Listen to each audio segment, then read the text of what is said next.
Alors, dans cette séquence, on va continuer avec le raisonnement par récurrence, mais on va se faire plaisir.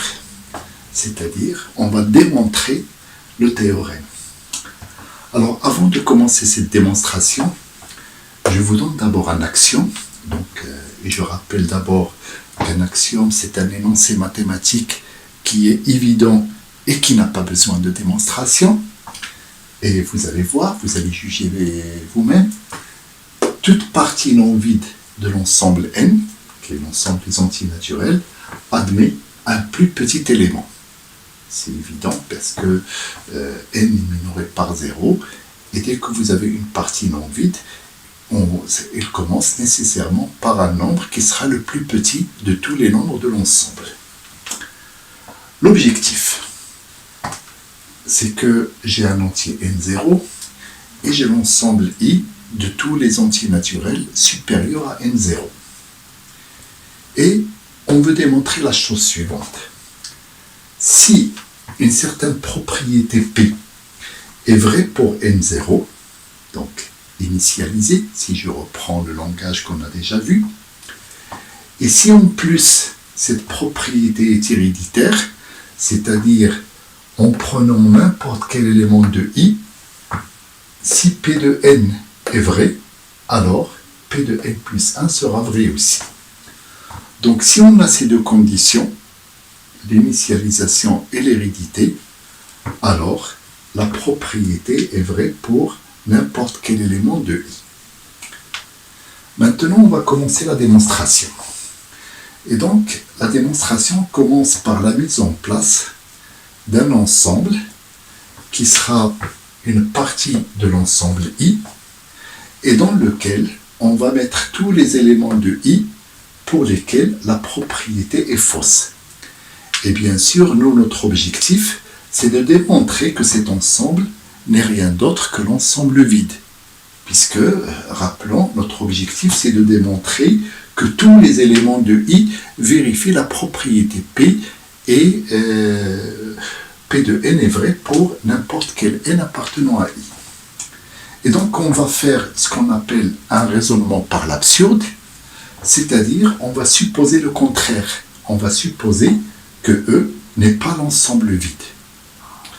Alors, E, bien évidemment, elle est inclue dans I, elle est inclue qui est à son tour inclus dans N, donc E, c'est une partie de N. Et en plus, on a supposé qu'elle est non vide.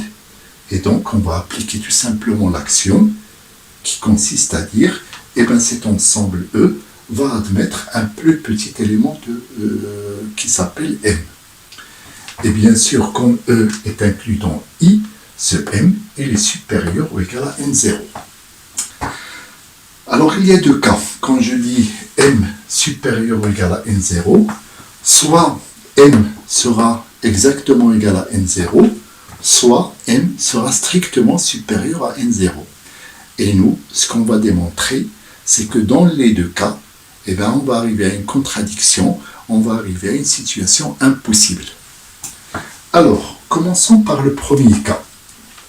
Quand M est égal à N0, on voit tout de suite que c'est impossible.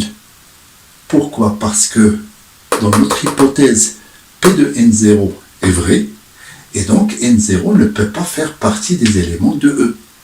Donc déjà, ça, c'est impossible. Alors l'autre éventualité qui reste, c'est de dire que M est strictement supérieur à N0. Et donc, comme c'est le plus petit élément de E, je peux prendre M-1, qui lui va appartenir à I, puisqu'il sera supérieur ou égal à N0. Et M-I, bien sûr, n'appartient pas à E, puisque M c'est le plus petit. Et donc, il ne peut pas avoir un autre élément de E plus petit que lui. Donc, comme M-1 n'appartient pas à E, tout simplement, P de M-1 sera vrai. Mais, d'après l'hypothèse de récurrence, chaque fois que P est vrai pour un certain entier, elle sera vraie pour l'entier suivant. Donc, l'entier suivant, c'est M-1 plus 1 sera vrai aussi. Mais M-1 plus 1, ça va donner M. Et donc, ça veut dire que P de M est vrai. Et là, on tombe là aussi sur une contradiction parce que M appartient à E et le fait qu'il appartienne à E veut dire que P de M est fausse. Et donc, on tombe à nouveau sur une contradiction. Que ça soit là ou là, on arrive toujours à une contradiction, à des choses qui n'ont aucun sens, et on se pose la question, c'est quoi qui nous a amené vers cette contradiction? C'est le fait de supposer que E est différent de l'ensemble vide. Donc, ça, c'est impossible. Eh bien, c'est E n'est pas différent de l'ensemble vide, ça veut dire E, c'est l'ensemble vide. Et ça veut dire donc que tous les éléments de I vérifient la propriété N, la propriété P, pardon.